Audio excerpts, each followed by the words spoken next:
అతని మీద విచారణకు ఆదేశిస్తాము, అతను చేసింది రైటో కాదో తప్పు మేము తేలుస్తాము, తాత్కాలికంగా అతన్ని అక్కడి నుంచి తొలగించి దాని మీద విచారణకు ఆదేశిస్తామన్న మాట గౌరవ ముఖ్యమంత్రి గారి దగ్గర నుంచి ఉప ముఖ్యమంత్రి గారి దగ్గర నుంచి రాకపోతే, అందుకులో పవిత్ర పుణ్యక్షేత్రంలో పనిచేసేటువంటి అధ్యక్షుడికి టీటీడీ చైర్మన్కి ఇలాంటి పరిస్థితి ఉంటే, గత పాలక మండలిలో పిచ్చి బత్తాయి అని ఒకరు ఉన్నారు, పృథ్వీరాజ్, వెనక నుంచి వచ్చి వాటేసుకుంటారని ఒక ఆడియో కాల్ బయటకు వచ్చింది. మీరు నమ్మరండి, కరోనాలో కూడా కొన్ని వందల డిబేట్లు పెట్టి అతన్ని రాజీనామా చేయించేదాకా కూడా మీడియా ఛానల్స్ TV5 ABN వదల్లా, మహా టీవీ.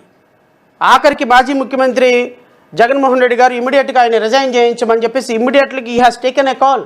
ఇప్పుడు చెప్పండి, గత ముఖ్యమంత్రి ధర్మ పరిరక్షణ కోసం పనిచేస్తున్నారా, మీరు పనిచేస్తున్నారా ధర్మ పరిరక్షణ కోసం, వెంకటేశ్వర స్వామి ప్రత్యక్షను కాపాడటానికి? తప్పో రైట్?